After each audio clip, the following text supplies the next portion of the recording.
இருக்கிற எல்லா வேலையும் விட்டுட்டு ஏதாச்சும் தேவையில்லாத வேலை தான் செய்வாங்க அப்படிங்கிறது பாக்யலட்சுமியில் நமக்கு தெரியும்.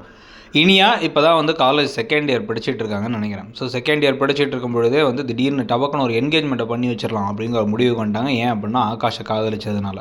இதில் பாக்கியா கோபியை இது என் வீடு, வீட்டை விட்டு வெளில போங்கன்னு சொன்னாலும் அதெல்லாம் முடியாது, நான் இங்கே தான் இருப்பேங்கிறாரு.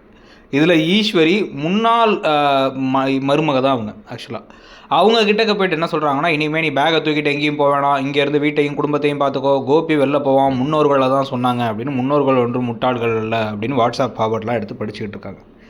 ஸோ இந்த எல்லா கூத்துகளுக்கும் இடையில் கடைசியில் இப்போ சின்ன மருமகள்னு ஒரு சீரியல் இருந்துச்சு. அந்த சீரியலுடைய மொத்த கதையை ஒரு சின்னதாக ஒரு எபிசோடில் காமிச்சிடலாங்கிற மாதிரி ஒரு விஷயத்தை பண்ணுறாங்க. என்ன அப்படின்னா, இப்போ இந்த நிச்சயதார்த்தம் நடக்கக்கூடாது, கண்டிப்பாக அதெல்லாம் வேணாம், என் பிள்ளை படிக்கும் பொழுது இந்த மாதிரி தேவையில்லாத விஷயத்தை தரையிடாதீங்க, அவளுக்கு கல்யாணம் படித்து முடிச்சோன்னே கல்யாணங்கள்லாம் வேணாம், அதுவும் இப்போ தான் வந்து பிஜி பண்ணுறா, அடுத்து யூஜிலாம் பண்ண வேண்டியது இருக்குது அப்படின்னு வந்து யூஜி பண்ணிகிட்டு இருக்காங்க, பிஜிலாம் பண்ண வேண்டியது இருக்குது அப்படின்னு பேசிக்கிட்டு இருக்கும் பொழுது டபக்குன்னு வந்து இப்போ என்ன நடக்குது அப்படின்னா, அதெல்லாம் இல்லை, கண்டிப்பாக நிச்சயம் நடக்கும், யாரும் குழப்பக்கூடாது அப்படின்னு ஈஸ்வரி பேச, இந்த நிச்சயம் நடக்காது, என் பிள்ளை விஷயத்தில் நீங்கள் தலையிடாதீங்கன்னு விரலெல்லாம் வசதி பேசுகிறாங்க பாக்கியா. ஆனால் அதுக்கப்புறம் ஸ்டார்டிங் தான் நல்லா இருக்குது, ஃபினிஷிங் தான் சரியில்லைங்கிற மாதிரி அமைதியாக இருந்துடுறாங்க.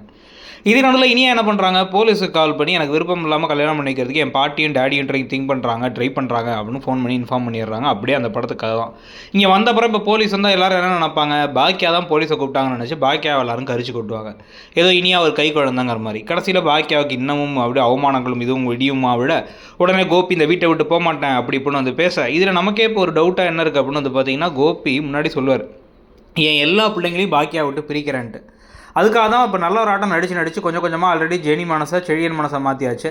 அடுத்து அமிர்தா மனசை மாற்றி எழில் மனசை மாற்றி அப்படியே வந்து இனியாவையும் வந்து மாற்றி விட்டு மொத்தமாக பிரித்து விட்டுலான்னு நினைக்கிறாரா என்னன்னே தெரியல. ஆனால் எப்படி பார்த்தாலும் இந்த கதை ஒரு மாதிரி இழுக்கப்படுது அப்படின்னு மட்டும் தெரியுது. அதில் இப்போ டைம் சேஞ்செலாம் வேறு இருக்குது. நீங்கள் என்ன நினைக்கிறீங்க, இந்த இனியா கல்யாண விவகாரம் இனியாவுக்கு ஒரு நிச்சயத்தை பண்ணி வச்சாரான்னு இவங்க முடிவு பண்ணுறது, இதில் பாக்கியா ஸ்ட்ராங்காக நோ நிற்கிறது, கடைசியில் இப்போ போலீஸெல்லாம் வரப்போகிறதுங்கிற அளவுக்கு பெரிய பெரிய ட்விஸ்ட்லாம் நடந்துட்டு இருக்குது கதையிலங்கிற பற்றி உங்கள் கருத்து என்னங்கிறது சொல்லிவிட்டு இடம் பொருள் சேனலை சப்ஸ்கிரைப் பண்ணிவிடுங்க. தேங்க்யூ.